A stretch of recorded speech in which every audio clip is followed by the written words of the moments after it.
بسم اللہ الرحمن الرحیم۔ السلام علیکم، آپ دیکھ رہے ہیں الف نیوز اور میں ہوں آپ کے ساتھ ماجد علی۔ شامل کرتے ہیں آج کی ون لائن ہیڈ لائن۔ سعودی حکومت کی جانب سے مسجد اقصی کا انتظام سنبھالنے کا امکان۔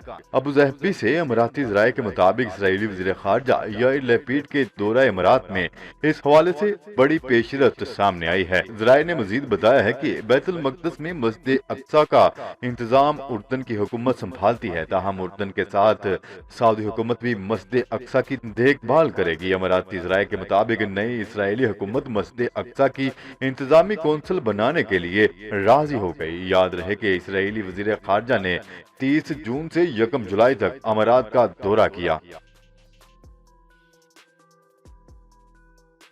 امریکہ نے 20 برس بعد بگرام ایئر بیس افغان فوج کے حوالے کر دی۔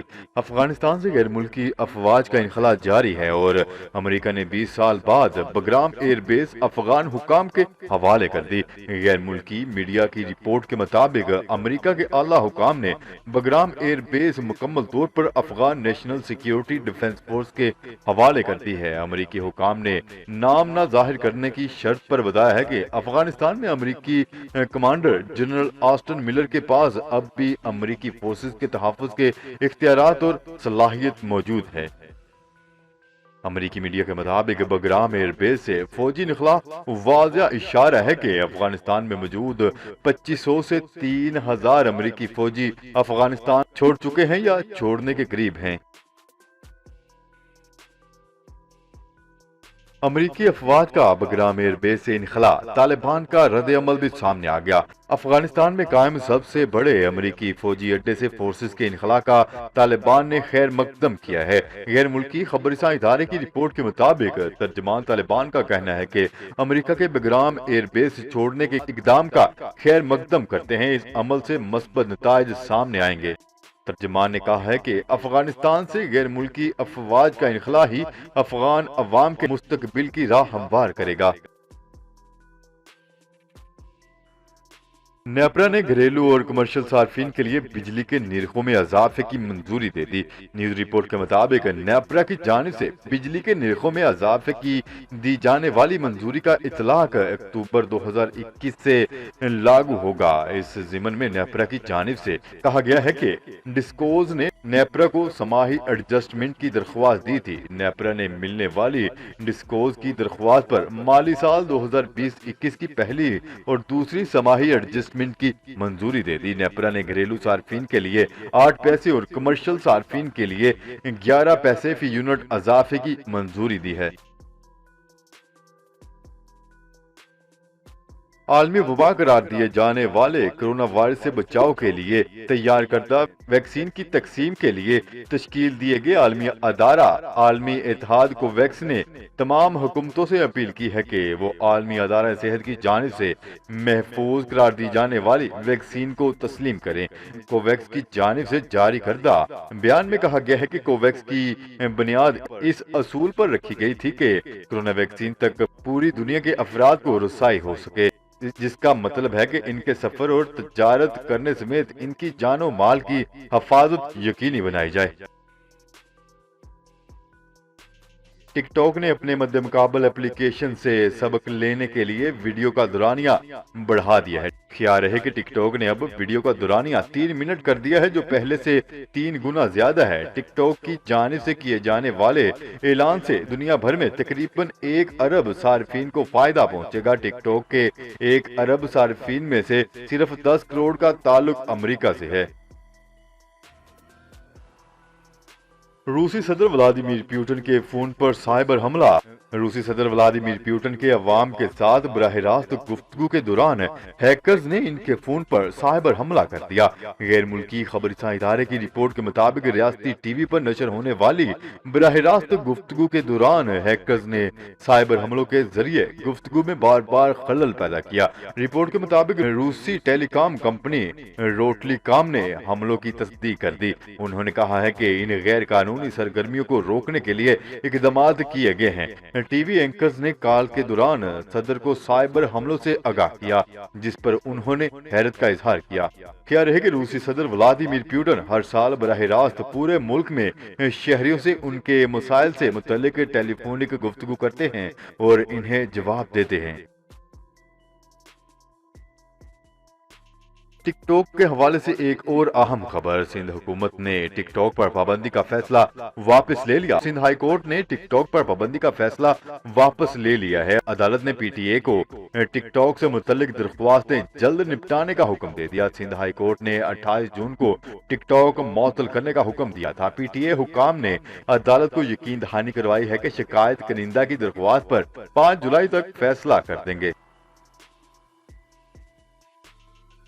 مکہ میں کرونا وائرس سے متاثرہ افراد کی جانب سے قرنطینہ کی خلاف ورزی پر 91 افراد کو گرفتار کر لیا گیا۔ میڈیا رپورٹ کے مطابق مکہ کی صوبائی پولیس کے ترجمان نے بتایا ہے کہ زیر حراست افراد میں بیرون ملک سے پہنچنے والے مسافر بھی شامل ہیں۔ ترجمان کا کہنا تھا کہ زیر حراست افراد نے کرونا کی تصدیق کے باوجود آئسولیشن کی خلاف ورزی کی، جس پر انہیں گرفتار کر لیا گیا اور قانون کے مطابق انہیں سزا دی جائے گی۔ ترکی میں کرونا لاک ڈاؤن مکمل طور پر ختم۔ ترکی میں کرونا وائرس کی وجہ سے لاک ڈاؤن مکمل طور پر ختم کر دیا گیا ہے۔ ترک نشریاتی ادارے کی رپورٹ کے مطابق ترکی میں کرونا وائرس کے خلاف نافذ کردہ لاک ڈاؤن مکمل طور پر ختم کرنے کے بعد شہروں کے درمیان سفر کی پابندی بھی ختم کر دی گئی۔ صفائی، ماسک اور فاصلے کے اصولوں کے ساتھ ساتھ وزارت صحت اور ورکنگ گائیڈ کی تمام تدابیر کی پابندی کی شرائط کے ساتھ تمام کاروباری مراکز نے بھی کام کرنا شروع کر دیا۔